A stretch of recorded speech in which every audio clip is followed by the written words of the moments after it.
তো ফ্রেন্ডস, আজ খুব তাড়াহুড়োর মধ্যে দিয়ে রান্না করেছি। আজ শুভ সানডে, তোমরা সবাই ভালো থেকো, আমরাও ভালো আছি। শুভ সকাল। এই যে ঝিঙে দিয়ে আলু দিয়ে মাছের ঝোল, মানে হাতের সময় খুব কম, কেন কম সেটা তোমরা একটু পরেই জানতে পারবে। আর এই যে ভাত আর ভেজে ভেজে এগুলো খাওয়া।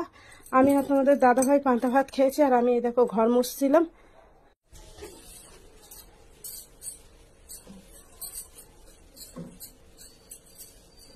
কাজ কি কমপ্লিট?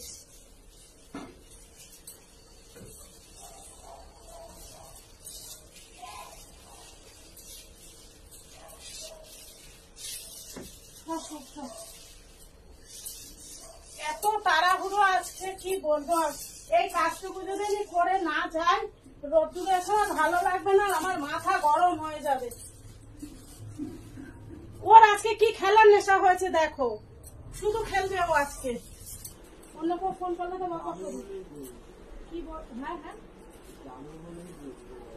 সেটা মেসেজ করে বলবো না। আমি বলবো কেন, বাড়ির লোকের ঘরের লোকের সঙ্গে কথা বলতে ভালো লাগে না তোমার? অন্য কথাও তো বলতে পারি।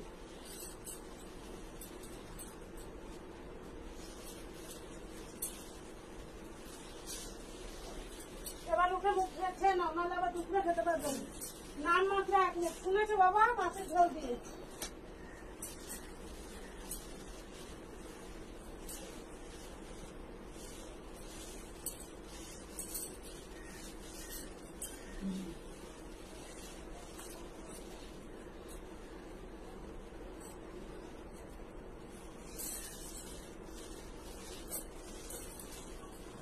আমাদের একটা মালের গাড়ি ঢুকছে, বুঝেছো? মাল বলতে দাদা, সে গেলে তোমরা বুঝতে পারবে। চান করবো, পুজো দেবো, বাকি মাছের ঝোল ভেন্ডি ভাজা হয়ে গেছে। এই যে আশফল, এখনো সময়ও নেই দেখার খুব বেশি। এবার আশফল, আর এখানে খানিকটা আম আছে।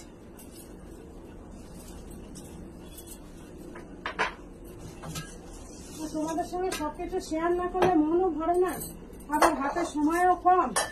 সব মিলে যেন একটা জগা খিচুড়ি আমার। আশফল এবছর প্রচুর হয়েছিল, কিন্তু পারলাম না, সব ঝরে পড়ে গেল। আমের মতোই হাল হলো। আমও প্রায় শেষ, আম মনে 5-6টা 10টা আছে গাছে। এই দেখো,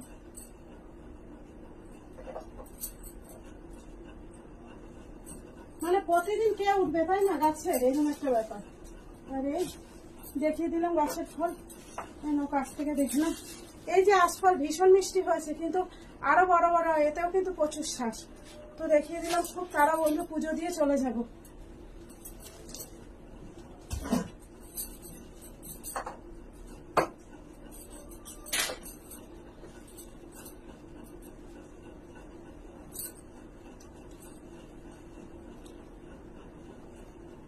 এই দেখো, এত মোটা শ্বাস, এর ডবল হয়, আর এত মিষ্টি হয় চিন্তা করতে পারবে না। আর এই দেখো, আমি চান তো করেছি, কিন্তু চান করার সঙ্গে সঙ্গে ফোন এসছে, গাড়ি ঢুকে গেছে, পুজোও দিতে পারিনি। কোনো রকম একটা টাওয়াল গায়ে চাপা দিয়ে, মাথায় গামছা দেওয়া, শ্যাম্পু করা, ওইভাবেই আমি এখানে চলে এলাম। এই দেখো দাদাভাই এগুলোকে গুছিয়ে নিচ্ছে, আর আমি খানিকটা মাথায় আর কি তুলে দেবো। আর বিকেলে ভ্যান আসবে, যে ভ্যানে করে কুচো কাঠগুলো আমার বাড়ি চলে যাবে। সত্যি কথা বলতে, শুধু শুধু গ্যাস জ্বালিয়ে তো লাভ নেই, তাই না? যতটা পারি চেষ্টা করছি। আর তারপরে হচ্ছে 2টো ছোট হাতি আসবে, যেগুলো বিকেলে হচ্ছে গিয়ে টিয়ালিতে সমস্তটা চলে যাবে। আমি যদি বিকেলে অবশ্যই আসতে পারি, সেটাও তোমাদের সঙ্গে শেয়ার করব। হ্যালো বন্ধুরা, শুভ দুপুর। এই দেখো বাড়ি চলে এসেছি। এতক্ষণ ওই রোদ্দুরে বসে বসে কাজ বাজ টুকটাক করলাম ওখানে, আমি আর দাদাভাই অনেক হাত পরিশ্রমই করেছে। ওখান দিয়ে মাথায় করে কুচো কাঠগুলোকে বাড়ি নিয়ে এসছে, কারণ গাড়ির ভরসায় থাকলে দেখো গাড়ি ভাড়া এমনিতেই আমাদের প্রচুর চলে যাচ্ছে। তারপরে আবার যদি এই কাঠগুলো, আর সব থেকে বড় কথা, আমাদের বাড়ি ঢোকার রাস্তাটা ওই যে জলের পাইপের জন্য এমনভাবে কেটেছে যে গাড়িটাও ঢুকবে না। হয়তো গাড়িটা ঢুকলে, যে ভ্যানটা ঢুকতে হয়তো পয়সা নিত না, যেহেতু আমাদের মামা শ্বশুরের ভ্যান, কিন্তু কথা হচ্ছে ওখান থেকে গাড়িটা ঢুকবে না। তো যাই হোক, দাদাভাই কিছু কিছু মাথায় করে নিয়ে এলো, আর আমিও কিন্তু বাড়ি আসার সময় কিছুটা সেই যেটাকে বলে কাঠে করে আনা কাঠ নিয়ে এসেছি। দাদাটা হাসছিল আর বলছিল, বলে লোক তোমাকে কী বলবে। আমি তো লোক আমাকে যা বলুক তা দিয়ে আমার যায় আসে না। আমার কথা হচ্ছে, আমার ঘরের জন্য আমার নিজের কাজ করবো, এখানে আমার কোনো লজ্জা নেই। তো তো যাই হোক, তারপরে বাড়ি চলে এলাম। এসে তাড়াতাড়ি করে চান করে পুজো দিয়ে নিচ্ছি, কারণ নেক্সট গাড়ি আবার আমাদের লোড হয়ে গেছে, বলেও দিয়েছে চলে আসবে গাড়ি, তাই জন্য তাড়াতাড়ি করে পুজো দিয়ে নিচ্ছি। দিয়ে নিয়ে এবার দাদা ভাইকে ভাত দেবো, আমি ভাত খাবো, খেয়ে দিয়ে আবার হয়তো 10-15 মিনিট রেস্ট নেবো, কারণ এরকম করে তো আমি কোনোদিন অভ্যস্ত না। আমার জীবনের প্রথম একটা অভিজ্ঞতা বলতে পারে, এইভাবে না খেয়ে দিয়ে তারপরে রোদ্দুরে গিয়ে বসে থাকা।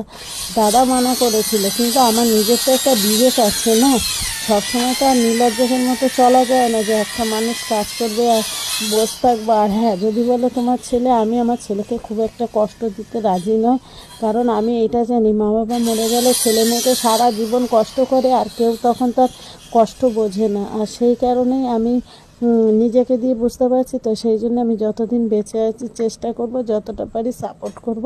হ্যাঁ, ওর ইনকামের কষ্ট, ওর চাকরি বাকরি বা ওর ব্যবসা বাণিজ্য বা ও যে কাজই করুক না কেন জীবিকা নির্বাহের জন্য, সেটা তো ওকে করতে হবে। আদারওয়াইজ যতদিন আমি সুস্থ আছি টুকটাক কাজগুলো যতটা পারি ওকে দিয়ে কম করাই। এতে হয়তো অনেকেই বলবে ছেলে কি কাজ শিখবে? হ্যাঁ গো বন্ধু, শিখবে।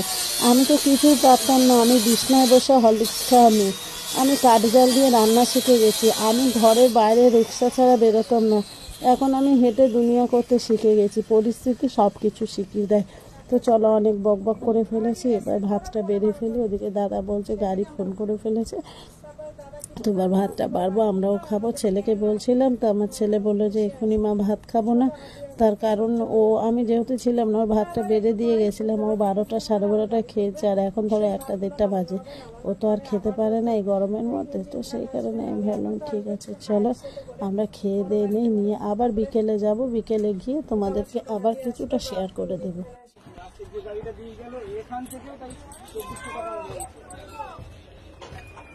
রবিবার হলে তুমি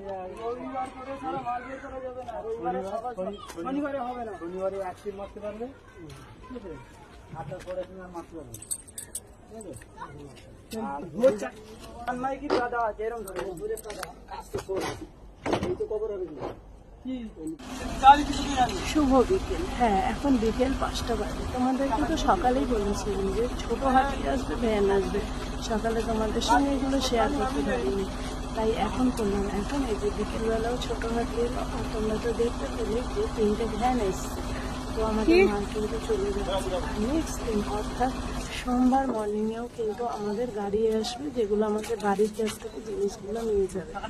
সোমবারের ব্লগটা আনা হয় আবার সোমবার সকাল থেকে স্টার্ট করব।